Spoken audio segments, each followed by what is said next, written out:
आज का हमारा टॉपिक है सिंथेटिक अपर्चर रडार। इस टॉपिक में हम बेसिकली कवर करेंगे introduction of synthetic aperture radar, इसके principle of working and application. तो स्टार्ट करते हैं इसका इंट्रोडक्शन। सिंथेटिक अपर्चर रडार जो है वो हमारा बेसिकली एक रडार है या टाइप ऑफ रडार है जो कि 2D इमेजेस किसी भी ऑब्जेक्ट की या फिर 3D रिकन्स्ट्रक्शन ऑफ ऑब्जेक्ट ये कैप्चर करेगा। ठीक है, फॉर एग्ज़ाम्पल अगर हमें किसी लैंडस्केप में किसी भी पर्टिकुलर एरिया का लैंडस्केप कैप्चर करना है, उसकी इमेजिंग करनी है, तो हम सिंथेटिक अपर्चर रडार का यूज़ करेंगे। It use the motion of radar antenna over a target region to provide finer spatial resolution. Generally जो आपका SAR है ये मोशन ऑफ रडार एंटीना को यूज़ करेगा। जिस पर्टिकुलर ऑब्जेक्ट को हमें कैप्चर करना है, जिसकी इमेजिंग करनी है, उसके ऊपर एक कोई मूविंग टारगेट के ऊपर हम अपना synthetic aperture radar antenna mount करेंगे और वो वहाँ से इमेजेस को कैप्चर करेगा, एक लार्ज एरिया की इमेजेस को। ठीक है, SAR is typically mounted on a moving platform such as aircraft or spacecraft. The distance traveled by SAR device over a target in the time taken for the radar pulses to return to antenna creates the large synthetic antenna aperture. अब generally होता क्या है कि antenna जो है, कोई एक particular antenna, उसकी कुछ पर्टिकुलर बीम विड्थ होगी जिससे वो किसी पर्टिकुलर ऑब्जेक्ट को इमेजिंग क्रिएट कर सकता है। लेकिन अगर ऑब्जेक्ट जो है उसकी डायमेंशन बहुत बड़ी है, लार्जर एरिया है, कोई लैंडस्केप कैप्चर करना है या किसी प्लेनेट की सरफेस की इमेजिंग करनी है, तो उसके लिए हमें एक स्मॉल एंटीना से काम नहीं चलेगा। अगर स्मॉलर एंटीना से काम नहीं चलेगा तो हमें क्या करना पड़ेगा, एक सिंथेटिक अपर्चर वाला एंटीना क्रिएट करना पड़ेगा जो काम हमारा SAR करता है। तो ये करेगा क्या, मूवमेंट के थ्रू एंटीना से रडार पल्सेस को ट्रांसमिट करेगा। वो पल्सेस क्या होंगी, ऑब्जेक्ट पर हिट करेंगी और ऑब्जेक्ट से रिफ्लेक्ट बैक होके वापस आएंगी रिसीवर पर और वो इमेजेस को कैप्चर करती रहेंगी। तो यहाँ पर क्या होगा, फिज़िकल एरिया, एंटीना का फिज़िकल एरिया ना यूज़ करके मूवेबल एंटीना यूज़ करके हम एंटीना के अपर्चर को बढ़ाते हैं, इंक्रीज़ करते हैं। इसीलिए इसका नाम क्या है, synthetic antenna aperture. As the size of the aperture increases higher will be the image resolution regardless the aperture is physical और सिंथेटिक। तो इससे फ़र्क नहीं पड़ता है, जो एंटीना है उसका एक्चुअल डायमेंशन बड़ा है, हम सिंथेटिक अपर्चर डायमेंशन को भी इंक्रीज़ कर सकते हैं। ये फंडामेंटल यहाँ यूज़ होता है। SAR is capable of high resolution remote sensing independent of flight altitude and weather as SAR can use or select frequencies to avoid weather caused attenuation. जो SAR है हमारा वो हाई रिजोल्यूशन रिमोट सेंसिंग करने के लिए capable है, independent of flight altitude, flight का altitude कुछ भी हो, ये जो इमेजिंग है उसकी हाई रिजोल्यूशन इमेजेस को क्रिएट कर सकता है।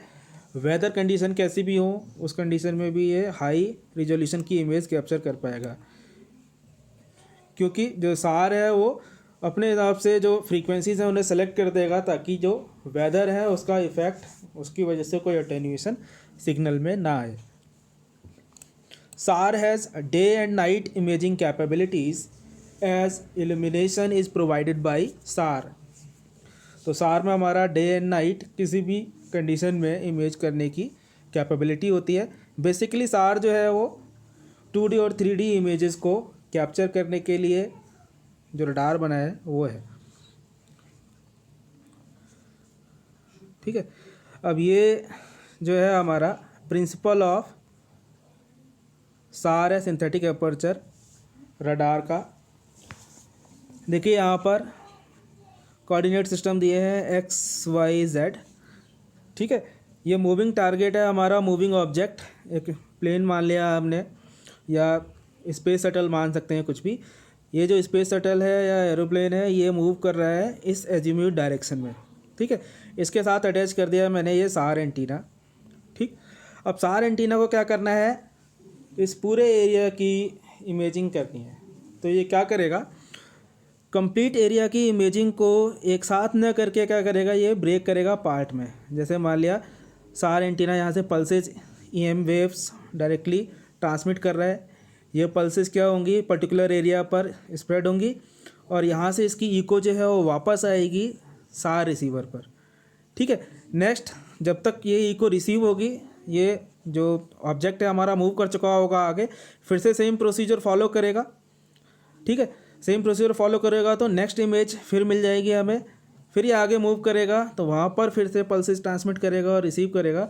तो इस हिसाब से क्या होगा, बंच ऑफ इमेजेस इसे मिल जाएंगी। इन सारी इमेजेस को क्या करेगा, ये कलेक्ट करेगा, स्टोर करेगा और बाद में रिकलेक्ट करके एक ब्रॉडर वे में कंप्लीट इमेज को कैप्चर करेगा, ठीक है। तो ये एरिया था जिस एरिया में हमें इमेजिंग करनी थी।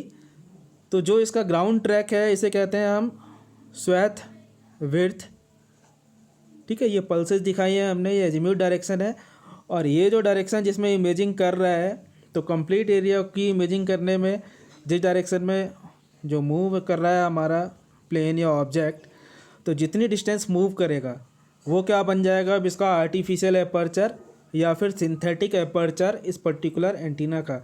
जबकि एक्चुअल एपर्चर एंटीना का स्मॉल था, लेकिन मूवमेंट की वजह से ये जो एपर्चर है ये इंक्रीज़ कर गया, इसलिए इसे क्या कह रहे हैं हम, सिंथेटिक एपर्चर। तो देखिए इसका प्रिंसिपल देखते हैं क्या है। EM waves are transmitted. The echoes are collected at the system electronic digitizer and stores the data for subsequent processing. As the transmission and reception occurs at different times, they map to different position. As well ordered combination of received signals build a virtual aperture. This is much longer than the physical antenna width, ठीक है। वही चीज़ें हैं जो मैंने image में बताई थी कि रडार जो है हमारा SAR वो EM वेव्स को ट्रांसमिट करेगा सीक्वेंसली और वहाँ से जो ट्रांसमिशन के बाद ऑब्जेक्ट से टकरा के या टारगेट से टकरा के जो इकोज वापस आएंगी उन्हें कलेक्ट करेगा SAR radar at system electronic digitizer. जो सिस्टम पर इलेक्ट्रॉनिक डिजिटाइज़र जो होंगे जो डिजिटली कन्वर्ट कर देंगे इमेजेस को उन पर, एंड जो डेटा है वो हमारा स्टोर हो जाएगा फॉर सब्सिक्वेंट प्रोसेसिंग, ठीक है। अब क्योंकि ये जो ट्रांसमिशन हो रहा है ये डिफरेंट पॉइंट्स पर हो रहा है, तो इसलिए जो इमेजेस होंगी वो मैप्स जो बनेंगे वो भी डिफरेंट पोजीशन पर बनेंगे और इन सारे मैप्स को कंबाइन करके हम एक वर्चुअल एपर्चर बनाएंगे लार्जर, और जिससे कि हमारी एक्चुअल इमेज जो है वो फॉर्म होगी, ठीक है। अब ये रहे हमारे सार के एप्लीकेशंस।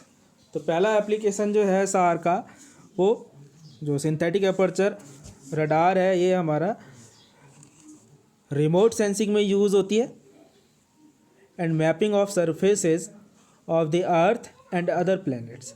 तो अर्थ की सरफेसेस का मैपिंग कर सकते हैं हम इसके थ्रू, या फिर अदर प्लैनेट्स जो है उनकी सरफेस की मैपिंग कर सकते हैं। फॉरेस्ट्री में यूज़ कर सकते हैं इसे, इंक्लूडिंग फॉरेस्ट हाइट, फॉरेस्ट की हाइट क्या है, कितनी हाइट तक फॉरेस्ट फैला हुआ है, बायोमास वहाँ पर क्या क्या है, एंड डिफॉरेस्टेशन को भी मेजर करने के लिए हम इसको यूज़ कर सकते हैं। वॉल्केनो एंड अर्थक्वेक मॉनिटरिंग के लिए यूज़ कर सकते हैं इसे। For monitoring civil infrastructure stability such as bridges, तो सिविल इंफ्रास्ट्रक्चर की स्टेबिलिटी मेजर करने के लिए भी इसका यूज़ कर सकते हैं। और इन्वायरमेंटल मॉनिटरिंग, इन्वायरमेंट की मॉनिटरिंग के लिए भी इसे यूज़ कर सकते हैं, such as oil spills, flooding, urban growth, global changes etcetera, ठीक। Thank you. तो ये हमारा था आज का टॉपिक सार के बारे में।